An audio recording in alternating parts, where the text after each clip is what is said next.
Now, Eyewitness Sports. Hello, everyone. Welcome to another edition of WPRI OOT with Yanni Krakis. I'm Ruthie Plinsky, and this is Mark Dondero. Guys, you know what it smells like? Teen Spirit? It smells like March. You're big about I'm big about smells. I think I said it smells like March last time. What does March it's just smell like like? feeling. I just can feel it. Melting snow. I was thinking more along the lines of like basketball. Listen, when the dance is on, when the big dance is going on, and it's an unseasonably warm March day, preferably St. Patty's Day, the beer is flowing. That is The good beer time. is flowing. Yeah. Last year for March, I had 3 TVs set up. It was epic. It was epic.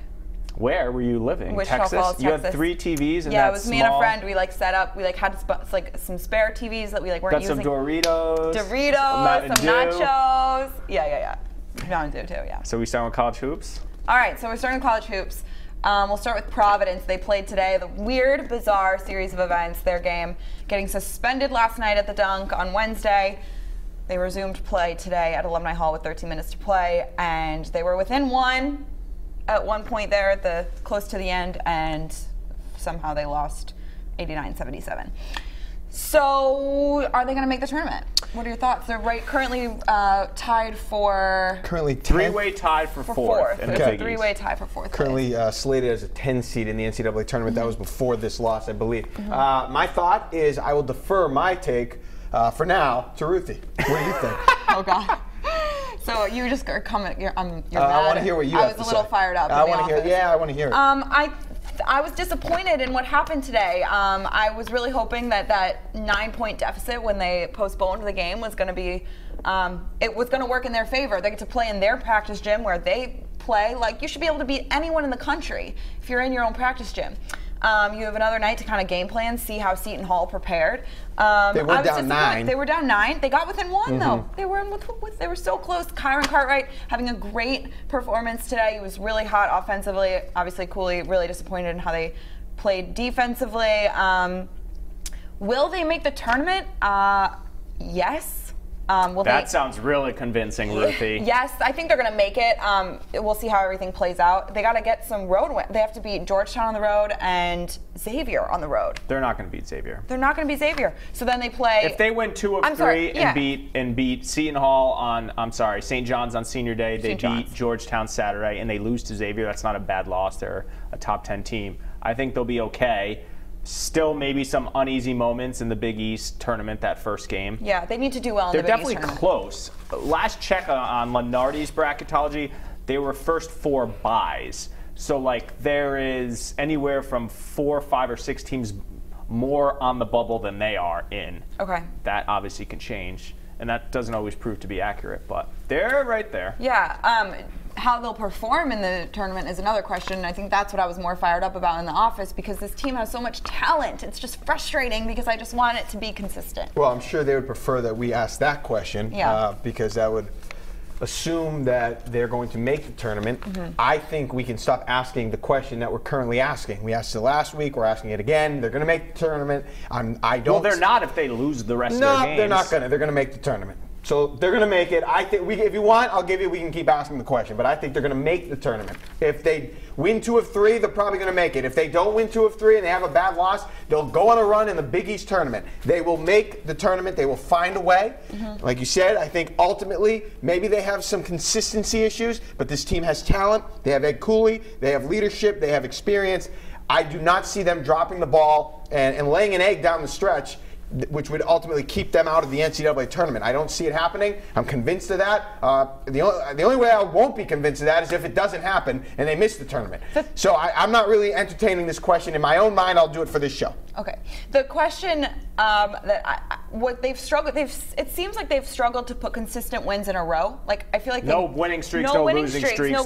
They're just kind of like back and forth. Well, guess what? You have to put a couple wins in a row here together. So to make it. So we'll see. I don't think they would. I mean, I don't see them beating Xavier on the road. I think they get in if they beat Georgetown Big East tournament, and St. Like, John's. you got to win a couple games there. I don't think they would need to win a Big East game to get in. I think they'd be fine. Last year they got bounced in the first round, but it would certainly help. They would certainly feel Georgetown better. is a key. That's the key. Cooley said today 5 or 6 teams out of the Big East right now they're tied for 4th. They have 2 wins over top 5 teams. Yeah. That is enormous. Huge. When you see all huge. those janky resumes on Selection Sunday, people's best wins are like barely over a top 25 team. So I think my answer is yes, they're getting in. We always believe in Ed Cooley coach teams. They get it done one way or another. I think they're inconsistent, but they're going to get in. They would literally have to, I think, lose all 3 games and then go agree. 1 and done. Yeah. And not get. That's how they get in. That's how they don't get in. I would agree. Okay, perfect. All right, let's switch gears to URI, a team that is going to make the tournament.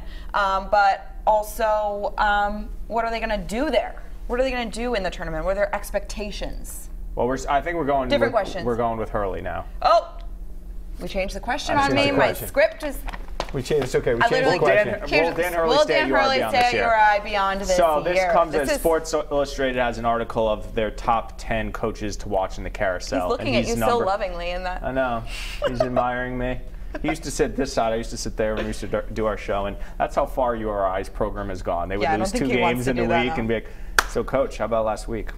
Anyway, he was ranked number 2 in the coaching carousel. Obviously, he's that guy at call URI a mid-major, whatever you want to call, that has had success. He's going to be in the tournament 2 years. He's going to be sought after. The Hurley name goes a long way in college basketball.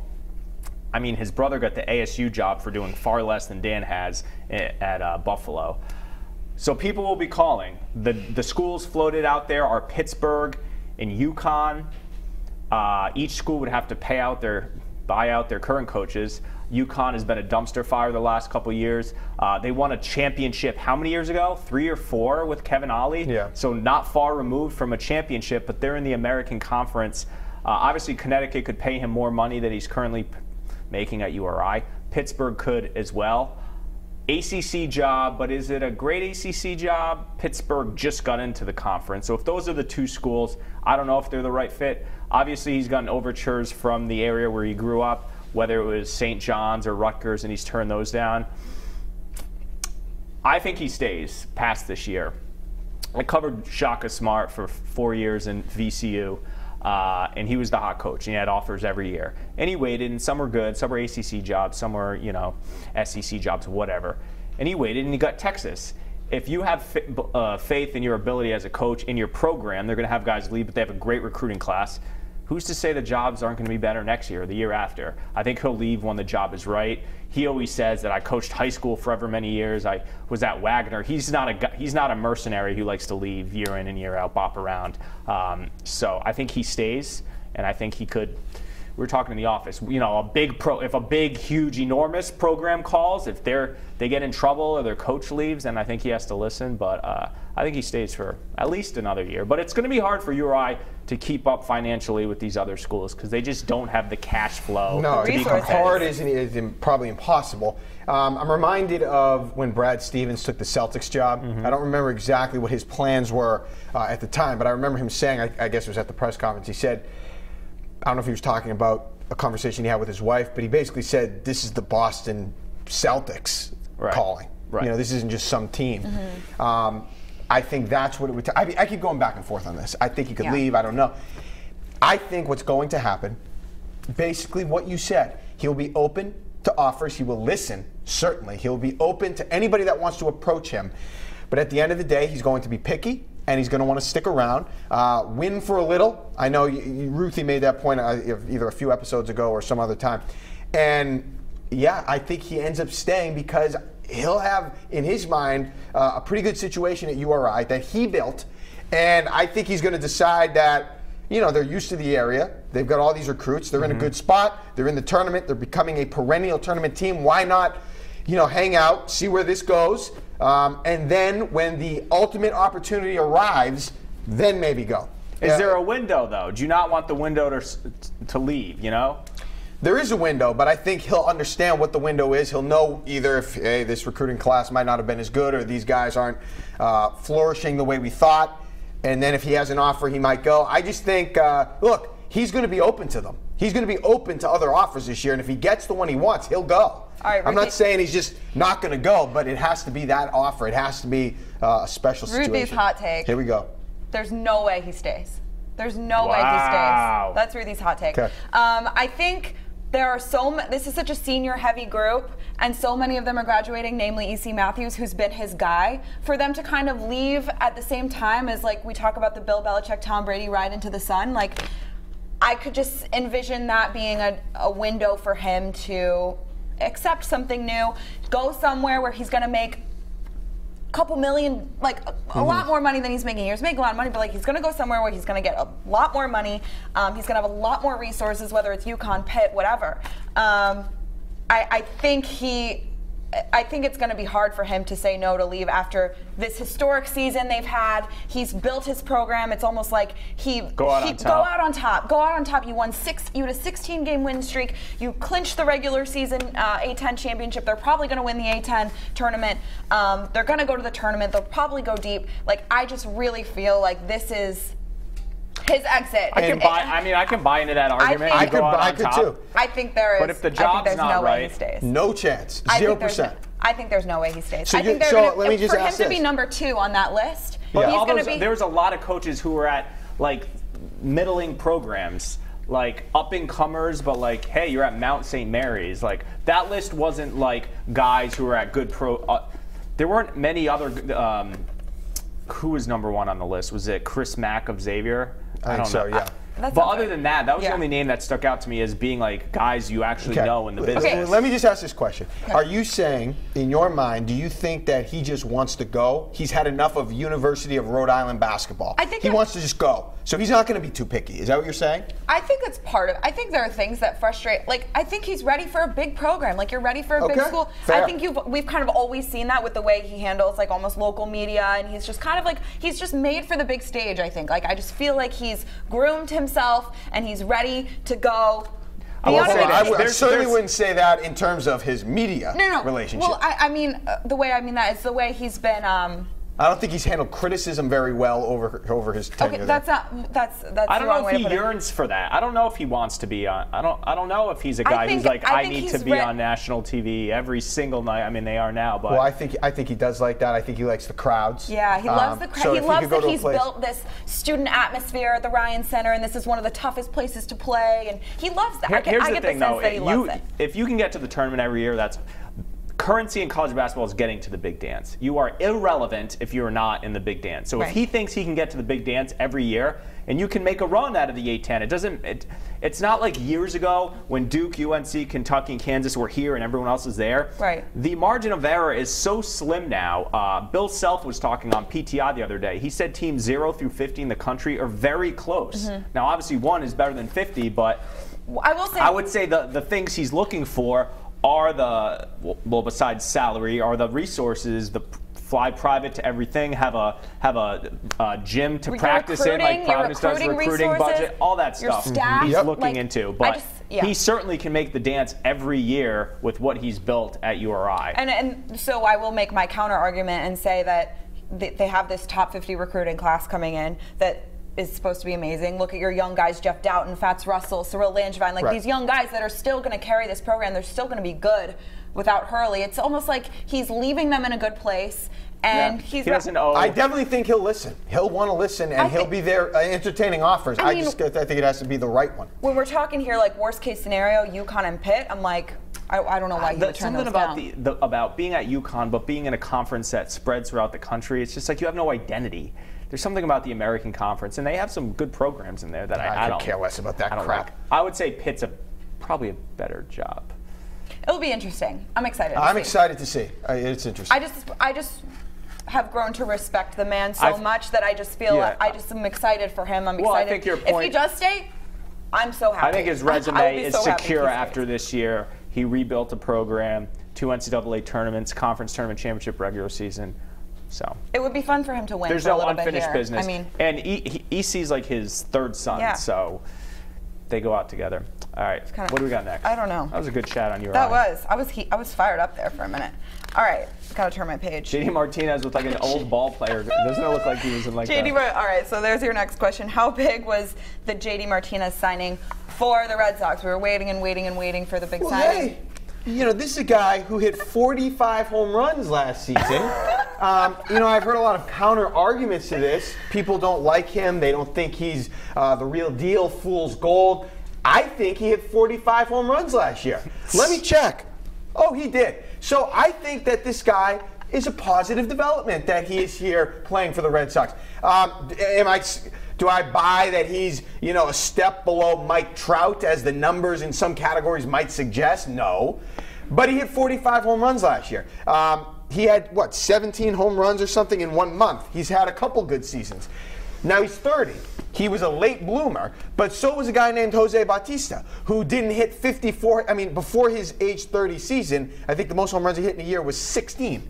So yes, I like this signing. I think it's a big deal because if it works out, it puts the Red Sox lineup on par with the Yankees lineup and Mike Stanton and Giancarlo Stanton. So yeah, I think it's a good thing, a big deal, and I support the decision. I like this move. Yeah. Hello, 45 home runs last year. Let's see what he can do. Anyone who doesn't like this move is just trolling. Would you rather have him on your team with 45 home runs and 115 RBIs or not have him on your team? You put him in the middle of the lineup, less stress on everyone else. Everyone moves down a slot. Your offense becomes immediately better. If Hanley plays first and he DHs, you're just getting better at you're getting better at DH. You're getting better at first, Hanley to Moreland. And then you keep the core young guys in the outfield. It's a no-brainer. I think it worked out for the Red Sox. I think the $50 million over 2 years, the opt-out, is reasonable. They won the stare down. If he could have gotten more money, he would have signed elsewhere. I think this is a money thing for him. You hope, unlike David Price, he's here for the right reasons and not just money and doesn't become disgruntled. But absolutely, since Ortiz, they haven't been able to replicate the pop. I think they had the best offense 2 years ago. Last year, they were last in home runs. I don't know where they numbers were pathetic. So, yeah, it's a no-brainer. And listen, I think the Yankees still have a better offense, but I like the Red Sox pitching staff for what it's worth. Yeah, I have no problem with this signing. I think, who else? It was the best of the options. I think it worked out. I think the Red Sox definitely needed the big bat last year. That was their struggle. And now they have it, so we'll see what happens. Look at the why are people like hating? Look at the World Series last year. How many home runs were money? This isn't the NFL where we have a salary cap. Right. They're not even at the luxury tax. If you want to have this conversation about Brandon Cooks, fine. Was he worth a first-round pick? The production, I don't know. Do you waste of it? Fine, we could do that. But this guy, you pay the damn money. All right, not my money. That's a good segue. We're going to move into Patriots. Boop, boop, boop. That was my sound effect into our next segment. Will Gronk retire? This is such an interesting topic because it's hard to read the mind of one Rob Gronkowski. No, he shaves his head for like a good cause every year. He still looks like very young though. No, I don't think I saw his high school yearbook photo. Someone tweeted out. He hasn't. I don't think he's aged much. TB12. Anyone who says they can get in the mind of Rob Gronkowski, Yo Soy Fiesta, is fooling themselves. My immediate inclination. Well, first off, on the field at the Super Bowl and you in the studio, we all laughed at that. Right. We didn't even discuss it. Retiring? We didn't even discuss it. Even though his initial response he goes, how'd you hear about that? It was almost like his private conversations were getting out there, but that was on no one's radar. I think you're obviously emotional and you're not thinking clearly right after Super Bowl. Here we are, 2-3 weeks later, the dust settling, his house gets robbed, there's all these WWE rumors. I don't think he's going to be the next Sly Stallone or Arnold Schwarzenegger. At the end of the day, while his body has suffered an extreme toll playing this game, his family took an insurance policy out on him going into the draft. He would have made $4 million if he never played a snap in the NFL because they knew what he could do in the NFL, but they didn't know if his body could sustain playing in the NFL. He's always been at odds with his body, numerous back surgeries, the forearm surgery that went awry with the Patriots. So I think Gronk looks at himself, I'm marketable, I'm young, I'm famous. I could do a lot of things that don't include getting my brain bashed every day. But at the end of the day, I think he loves football. Otherwise, he wouldn't come back every year and go through the rigorous training to get back. So I think when you love football, what does everyone say? It's the grind of getting ready for the season. Everyone loves Sundays playing. It's just the process of doing that. When he doesn't want to do that process, he's done. But for the time being, I think he still loves the game. I expect him back this year. I think he comes back. I think that, do I take the retirement talk seriously? Sure. I will take it seriously. But I think he comes back. I think, like you said, he loves football too much. He has assets, obviously the body, but he's also a football genius. He is one of those people, those cerebral people that can mesh with Tom Brady in an instant. You saw his rookie year in 2010. Immediately came in, knew what he was doing, knew the playbook, Randy Moss type IQ on the field. You go do wrestling, that becomes useless. But I think at the end of the day, he's a football player. And that's what he does. That's what he loves. That's what he's always done. He watches Tom Brady. He sees what Tom Brady has been doing, keeping his body in shape, keeping his body right. I think he would feel a little strange walking away from Tom Brady, I think. Not that would be his ultimate, not that would make the decision for him, but that could be a small factor. As far as what he would do, look, I've never been the biggest wrestling fan. I'm not a wrestling guy. Correct me if I'm wrong. Does your body not take some pounding in wrestling? Yeah. I mean, the life your expectancy head is mostly safe. Well, didn't we lose a couple wrestlers before their time? Oh, yeah. So, go look at the 1988 WWF, whatever it is. Half of them are dead. Yeah. So, it's too bad. But I think he would go in with the contingency of, all right, I get no chairs over my head. I'm going to wrestle a style in which I'm not. So now we're going to put parameters on wrestling. So good. I just don't think that this. I think at the end of the day, his love is football. He knows he's in a great situation. He's already done. I don't like to say irreparable damage, but he's done a lot of damage to the body. You might as well see it through. I would think at this point. And then acting. Look. It sounds great. You could be Entourage, but he's not going to be a good actor. Is he going to be like? Why? My question for you. My question is for the directors. The directors. Why would you want Gronk? It would have to be a movie like the Amy Schumer movie that LeBron was in. Like he would have to play himself. He would have to be Gronk. But the Rock and these are leading roles that they're talking about. You imagine Gronk in a leading role? The Rock's a talented guy. Here's a question, Ruthie. Pause. Going off of Mark's thing, because you took the words out of my mouth. And that it's going to be hard for Gronk to walk away from Tom Brady.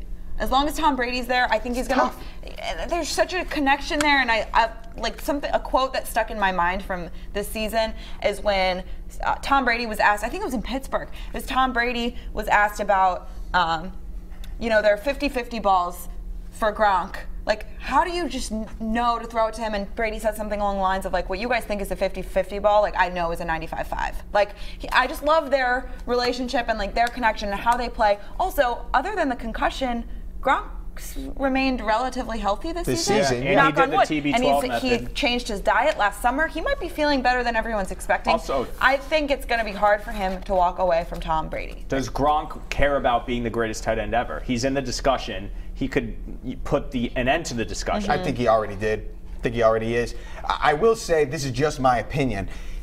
Wrestling, acting, whatever you want to say, he will never be as good at anything else as he is at football. And he's so if you want to walk away from that, 28. 28. If you want to walk away from that, Tony Gonzalez played until his late 30s. Yep, that's tough. I think he comes back because football is his love. He's a football player. And you're seeing more players in the NFL retire early. Sure. All right, next. Staying on the Patriots. Last one? Yeah. I don't know. You produced this. This is the last one. Yeah, this is the last one. All right. Should the Patriots draft a quarterback? I'll say they should if it's someone they like. If it's the right person. How early would you draft one? Unless Belichick thinks, first off, you're never getting another Tom Brady, a guy of that caliber falling in the 6th round. I think the sweet spot, the ideal situation, is what they did with Jimmy G, an unheralded FCS guy in the 2nd round. I would like them draft a quarterback within the first 3 rounds. If there's a guy you like that you think someone's going to take in the 2nd round, get him at 31. If there's a guy in the 2nd round that you don't think is going to go to the 3rd round, get the guy you identify as being a legitimate quarterback, maybe a round early if you're sold on them. If you're not sold on a quarterback, don't get one just to have one. But within this year or next year, you need a quarterback if you want to go through the routine of grooming them like you did Jimmy G. You don't want Brady to retire and then throw some kid to the fire who has no experience, especially if it's a 2nd or 3rd rounder, which indicates that they maybe weren't playing a lot of big-time, quality, high-level football like Sam Darnold or Josh Rosen or these guys that are going to go top 10. But I would like to see one this year. If they don't draft one, I'm not going to put up a red flag, but you certainly need to think about the succession plan for Brady starting now. Okay. I disagree basically with everything you said. Oh. I want... you got rid of Jimmy Garoppolo. So the next 10 years are officially up in the air. You have committed to Tom Brady. With that being the case, it is time to now go all in with Tom Brady. So I want them to draft for today. Draft defense, load up on defense. You want to get a running back, you want to get some weapon for Brady, you get a weapon for Brady. I won't completely dismiss drafting a quarterback. And remember, they don't have picks. What do they have? Their third round pick, their own third round pick, but I don't think they have picks in the fourth round. I'm not sure if they have one in the fifth round. So those mid rounds, they don't really have any picks. I think you got to go top 3 round. When was the last time if you want a good quarterback, fine. But I don't want a good quarterback now. You got Tom Brady. You're riding with Brady. Now that can contribute now. Look, try to win with Brady. You're riding with him, and then if it becomes a mess later, it becomes a mess later. And you don't have one, and you can't groom one perfectly like you did Jimmy G. You went with Brady. You gave up on Jimmy G. Do you care about multiple years in the system? No, I care about multiple Super Bowls or another Super Bowl with Tom Brady because they gave away the guy who was the next quarterback. I just think based on where they are, they should go all in, hopefully on defense, and then from there, the only way I would take a quarterback, and I wouldn't take one early. Third round, it would be the earliest, that late third round pick. The only way I would take a quarterback is if it was a Tom Brady situation in terms of, remember what Bill said when he drafted him? Well, we just had him so much higher and he was still there, we essentially had to take him. Right. If they run into that scenario where they have a guy that's just like so much higher than anybody else and he's just somehow still there. They've never drafted for need ever. The Pats have never drafted for need. The year they drafted Gronk and Aaron Hernandez, we both go, why did they just, well, I didn't even know you then, but I'm assuming you said, why did they just draft 2 tight ends in the same draft? Yeah. We had Ben Watson or whoever, Daniel Graham at the time. Why did they draft Jimmy Garoppolo in 2014, Tom Brady's back end of his prime? So you never can predict what Bill Belichick's going to do. You got to go all in, though. You got to go all in now. My answer is a combination of your both answers.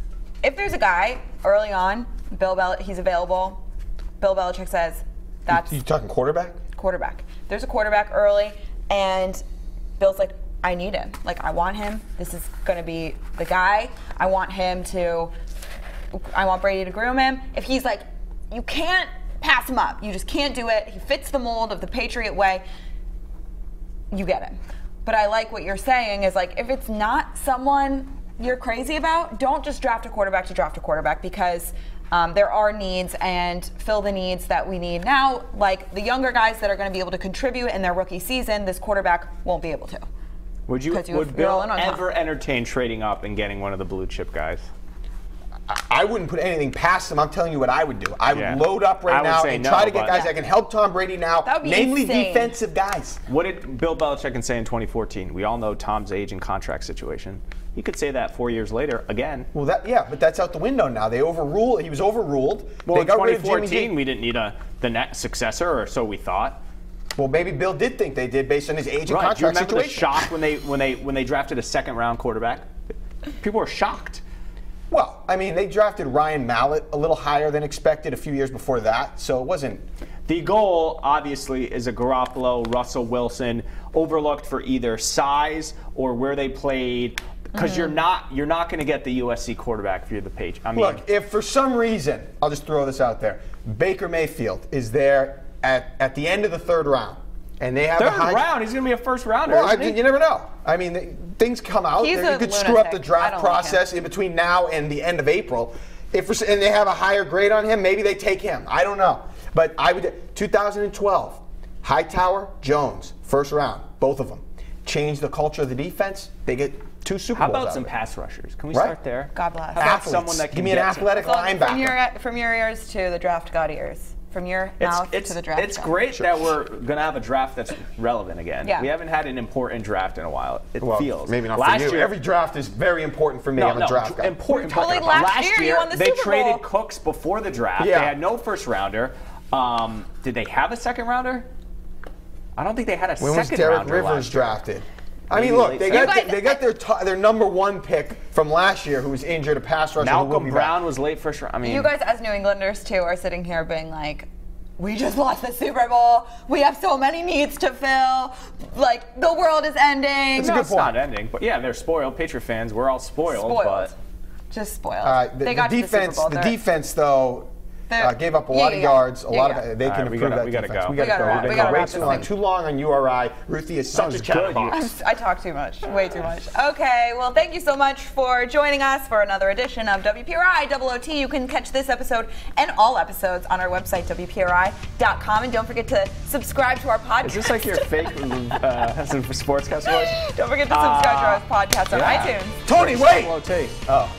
I'm just kidding. No, Shout out to Anthony Petrarca and his mom. All right, is that it? Yeah, thanks so much. We'll see you next time.